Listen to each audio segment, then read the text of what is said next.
Hi everyone, it is your boy Oni back at it with a not her video I will be give you. What if DEKU met Uaraka early?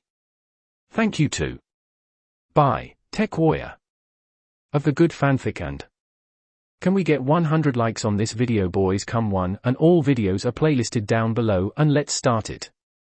She sat there, her legs dangling from the edge and her auburn hair blowing softly in the gentle wind. The setting sun faintly illuminated the sky above her, and Ochaku was confident that Aldera Junior High's rooftop was one of the best views in the area for such an occasion. The celestial ball of fire barely overlooked the other buildings in view, which really accentuated the otherwise normal daily occasion. She reminisced of her old school and friends, but her parents moved as it was better for their construction business evidently. She sighed deeply. Thoughts of her friend flooded her consciousness. Memories that consisted of fun and adventure flashed before her eyes as she watched the sun inevitably set. But, alas, it was not meant to be as that event transpired, and soon after, she moved to a new school with her parents. It was here, though, that she eagerly awaited the stars to make themselves visible. It was her favorite pastime. She figured that if she hadn't decided to become a pro-hero, perhaps she would have studied to become an astronomer instead.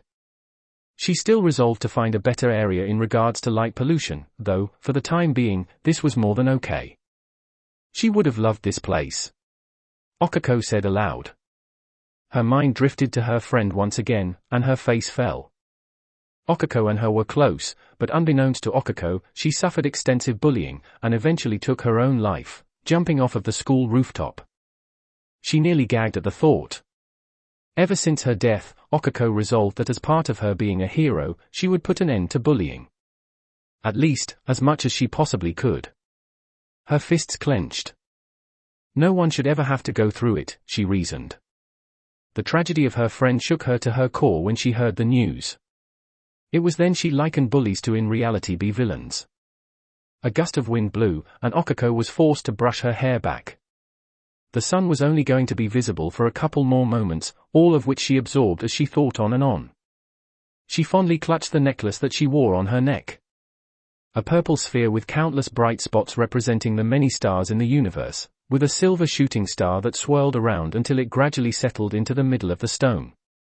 A final memento of a time she'd forever cherish. As she gazed upon the setting sun, she heard a door open and slam behind her, immediately drawing her attention. She noted a green-haired boy that stood not 20 feet from her. He appeared out of breath, like he was running. Tears stained his face. She realized that this was one of her fellow students, though one she hadn't spoken to before. Concern took hold of her as she looked upon him more, and for some reason, she was reminded of her friend. Without realizing it, Ochaku found herself standing up from her spot on the edge and slowly walking towards the frightened boy. Are you okay?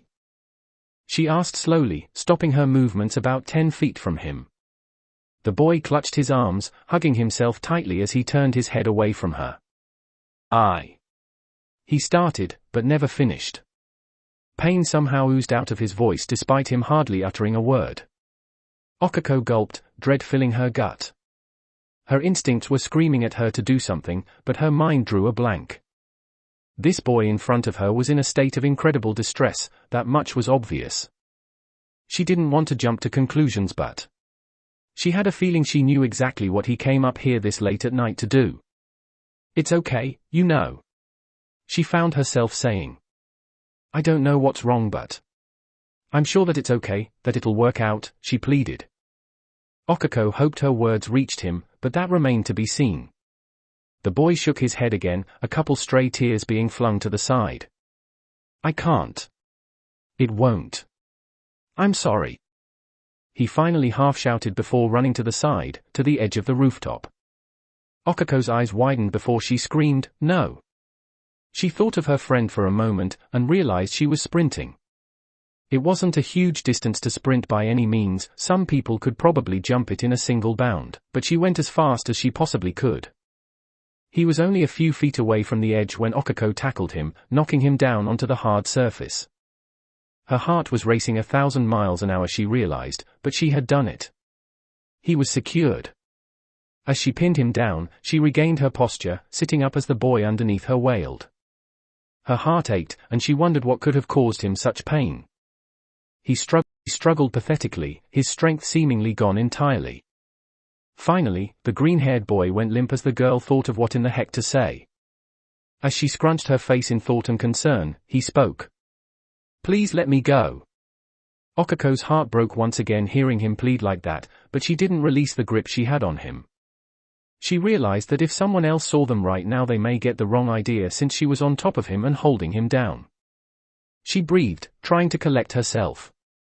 Her situation had certainly changed drastically in the past couple of minutes. Focusing on the distraught boy, she steeled herself. No. The boy had a range of emotions flash across his face, finally settling on a cross between anger and anguish, but he didn't say anything. "It's okay. I don't know why you're doing this but..." She breathed again. "I know someone loves you, you're worth it. Someone would be very, very sad if you were gone. I lost a friend because of this, and not a day goes by that I don't think of them. And not just me, but their family, too. Losing her destroyed me, all of us. So please."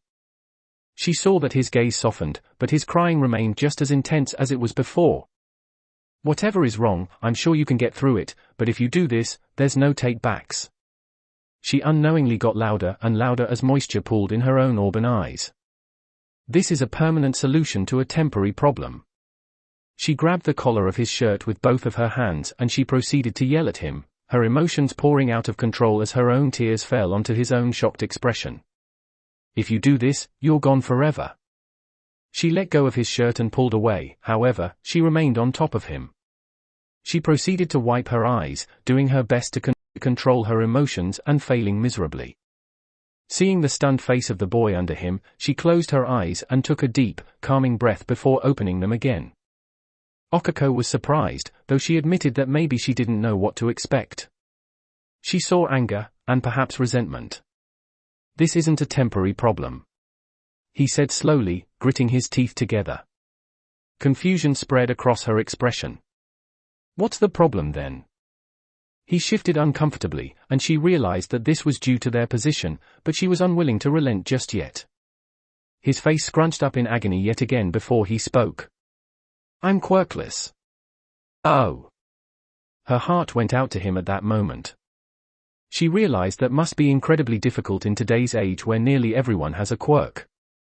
She opened her mouth to respond, but was immediately silenced by the green-haired boy's continued rumination. "I can't be a hero if I don't have a quirk," he shouted in obvious emotional pain.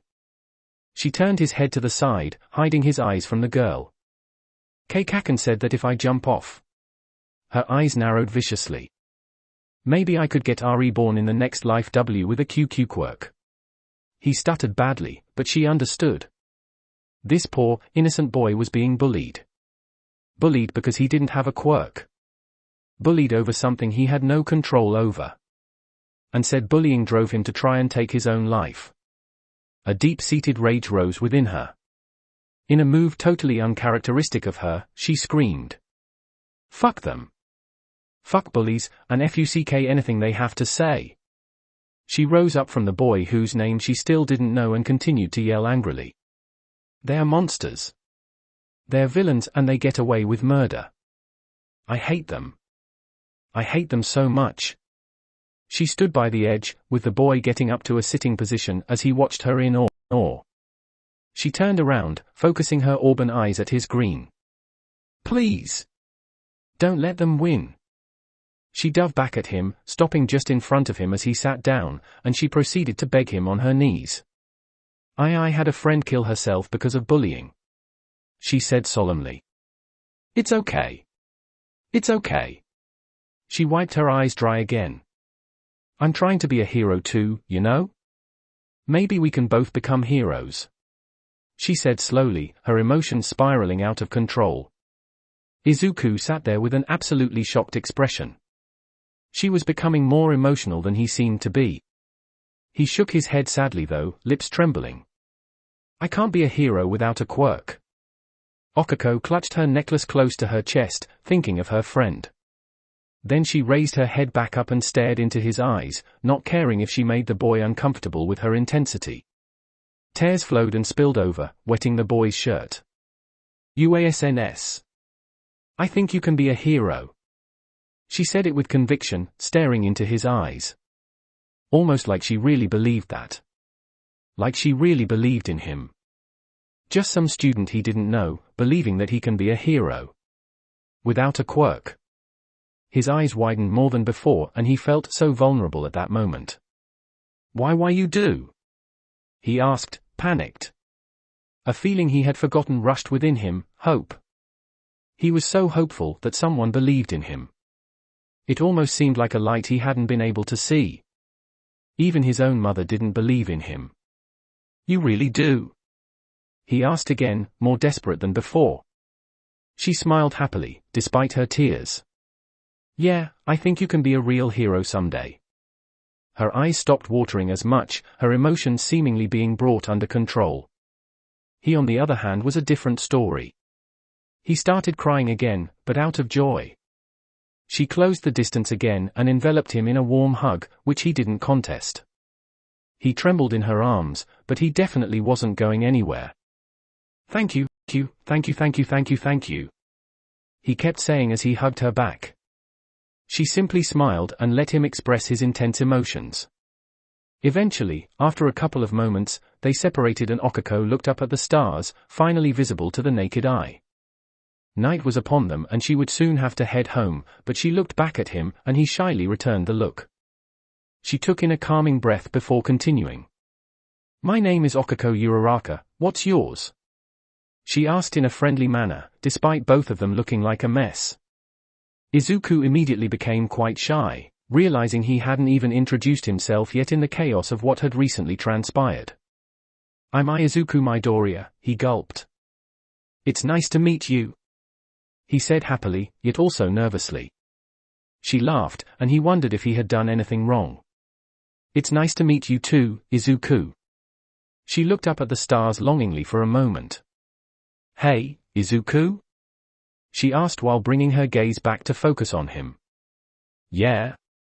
Let's become heroes." He gasped slightly, before smiling and eagerly nodding. He took notice of Okako's grinning as well. He thought briefly about what had just happened. Honestly, he never imagined things would play out the way they just did. But he was okay with the result, ultimately. "Awesome. I guess we should figure out a time to train then, huh?" she pointed out. "Why yeah. You have a phone number?" Oh, yeah I do," he fumbled. "May I have it, silly?" She smiled at his awkwardness. Izuku's face burned. The only girl that had his phone number was his mom, and now he was giving it to a girl he had just met. He reached for his phone and frowned when he saw the text message he had been about to send to his mom that was saved as a draft. A suicide note. He quickly deleted it, shaking his head. Okako stayed silent, but he feared that she may have seen it. They exchanged numbers with Okako pulling her phone out. "You know, I'm actually new here," she mentioned, putting her phone away. Izuku looked at her curiously. It was true, surely. He hadn't actually seen her around before. He realized that she must have moved soon after her friend had. Izuku shook his head. "Bad thoughts. So I was just, well. Let me start over." She took a breath before briskly asking, "Hey, so what are you doing tomorrow after school?" "I have nothing planned. Wanna hang out or something?" "Sure." "Awesome." She cheered. "Maybe we can go to the park and train or something." She was bubbling with exuberance and excitement, emotions that Izuku noted he hadn't been experiencing much of lately. Just as Izuku was about to respond, he felt a text go off in his pocket. Checking it, he saw that it was his mother asking where in the world he was at this hour and gulped. Of course, there were also the previous messages and missed calls. This would be fun to deal with, he thought. "Hey, Okako?" She turned her head as she was gazing at the stars again, of which he made sure to mentally note down. "Yes, Izuku?" He frowned, not wanting this moment with his new friend to come to an end. "I got to go home, it's getting late." He spoke softly, the disappointment tangible in his voice. She frowned, but nodded in understanding. Okay, I should probably get home too. They both stood up and made their way down the stairs. There was a special path to the roof that remained open even when school was closed, much to Izuku's surprise. He would have figured there'd be more people there, perhaps experimenting with drugs or other such nonsense. Nevertheless, it was typically abandoned. Well, with today's exception, he noted as he glanced toward the auburn-haired girl. He hadn't expected to make a new friend tonight, much less one that would stop him from committing suicide, but it all worked out, it seemed. Plus, they were even going to train to be heroes. How exciting! He didn't have any friends at the moment, so he was definitely rather excited to meet Okako in that regard.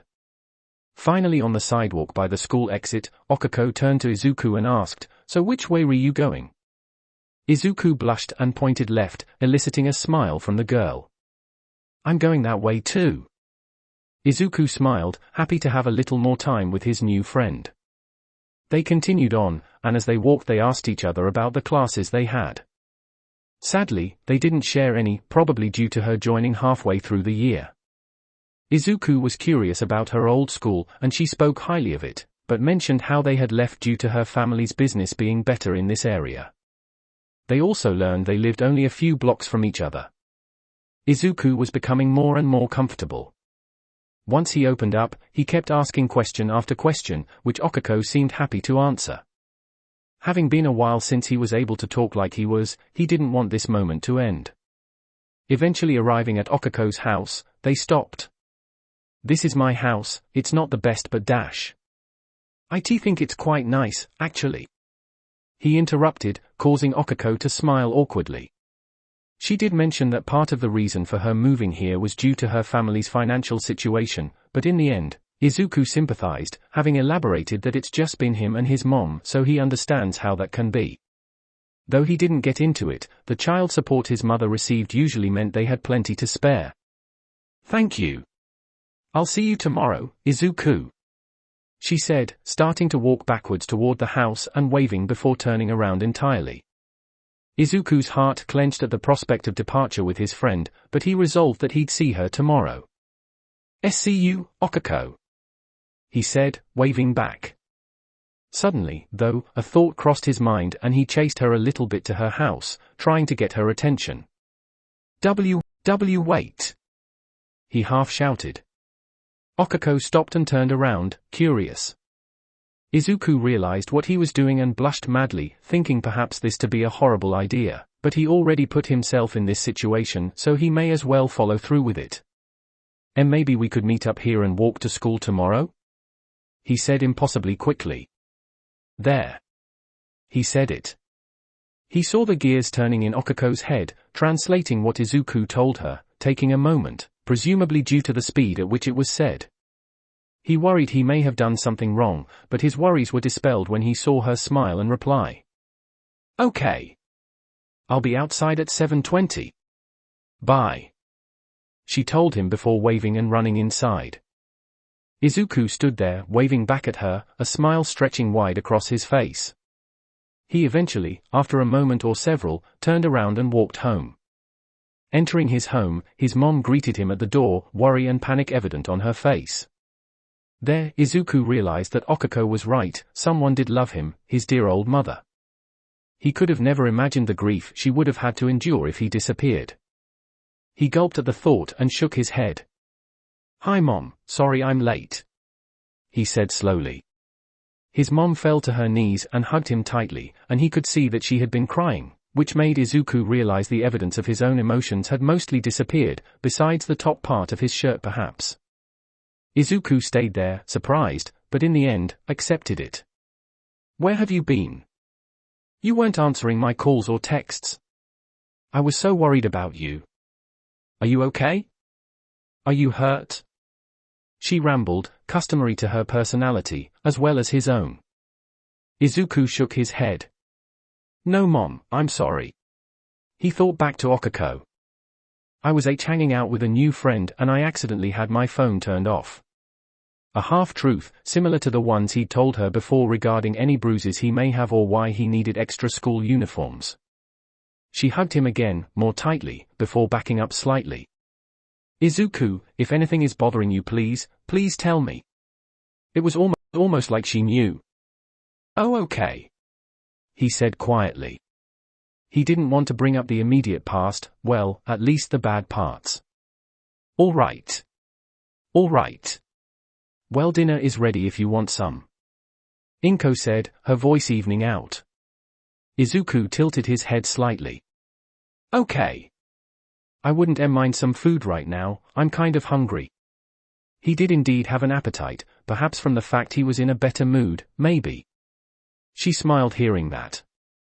They both went inside and shut the door behind them. Izuku went to his room briefly to change while Inko prepared the food. It wasn't katsudon, but nevertheless, the scent was quite compelling. When Izuku came to the dinner table, they got to eating. So you made a new friend today? You meet them at school? Inko asked, breaking the silence as they ate.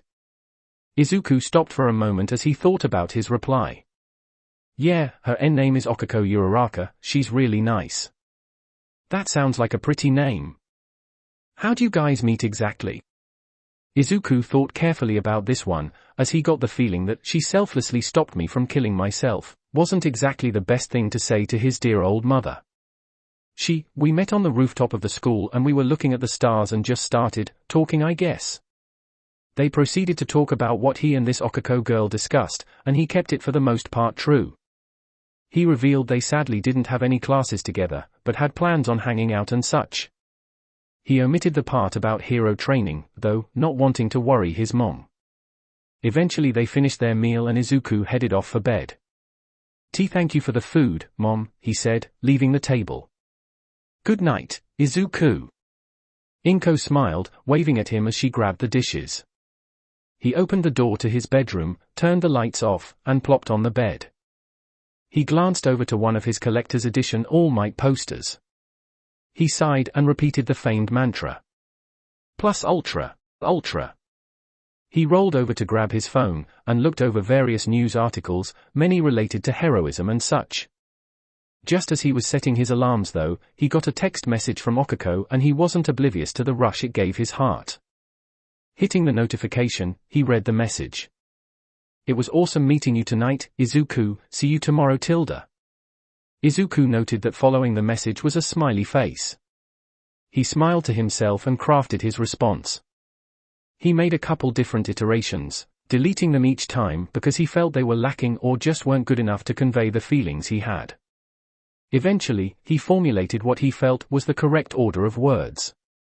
Thank you so much for tonight, it really meant a lot to me. I'll be at your place at 7:20. Good night. He hoped that was okay. As he was putting the phone down, he felt another vibration and checked his messages. Awesome. Good night. His heart swelled. She was so nice. It really made him happy. He put the phone down at last and closed his eyes, and all he seemed to think about was her. How would their new friendship turn out? Would they stay friends? Would they really become heroes together? Only time would tell, he thought as he fell into a restful sleep. He shook his head. That was enough of that thought process. He could hope that maybe in the future there could be something there between them, but for now they had still only just met. You're supposed to really know someone before you date them anyways, right? And both parties are supposed to be interested in each other. Izuku simply wasn't interesting, thus the thoughts he was having were just pointless and should be dismissed. He wouldn't admit it to himself, but dismissing them hurt a little. Maybe it was because he was so lonely that he perhaps fantasized about having a relationship. Such silly thoughts, though, he was more than happy to simply have a friend that wasn't antagonistic toward him. He sighed again. Hearing a door open, he saw the auburn-haired girl walk out in her school uniform, backpack securely fastened. He could barely believe that last night wasn't some weird dream, but waking up and seeing her again he was assured that it was, indeed, reality. She waved and walked up to him before greeting him. Good morning, Izuku. Sleep okay? She asked politely. He nodded, nervous and unsure what to say, but feeling like he had to say something. Why yeah, I'd say so anyways, how about you? He replied. She stretched to the side a little bit, scrunching her face slightly. I think I slept on my side weird, but I'm all right. Oh, I'm sorry. He apologized. Okako raised an eyebrow. Perhaps one of the side effects of constant bullying was apologizing for things that weren't his fault. You have nothing to be sorry for, silly, she said playfully, nudging his shoulder with hers. Come on, let's go or we'll be late. She started walking, looking to her side, motioning for Izuku to follow along. Izuku jogged for a moment to catch up, walking alongside her. They made small talk on various subjects, such as the quirks of famed heroes like All Might and Endeavor. Who's your favorite hero? Okako asked, curious as to Izuku's answer.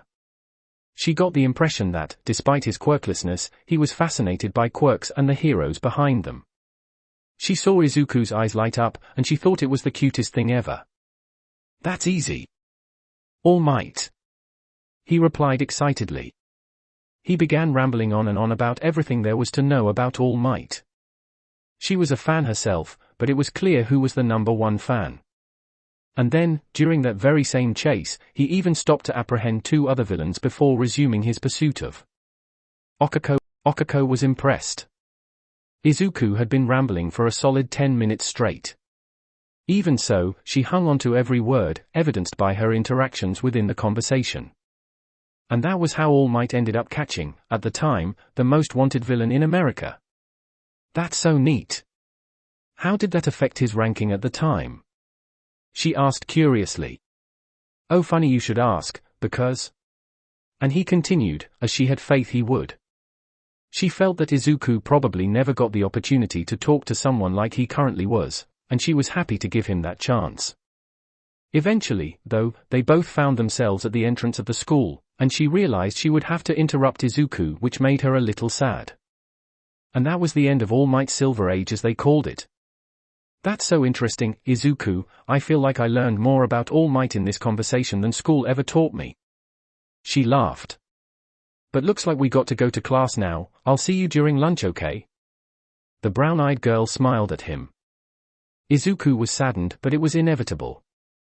He would look forward to lunch though, definitely. Okay, I'll see why dash. Crash. Izuku was thrown to the ground as Katsuki rammed into him from out of nowhere, laughing. Ha, better watch where you're going, DEKU.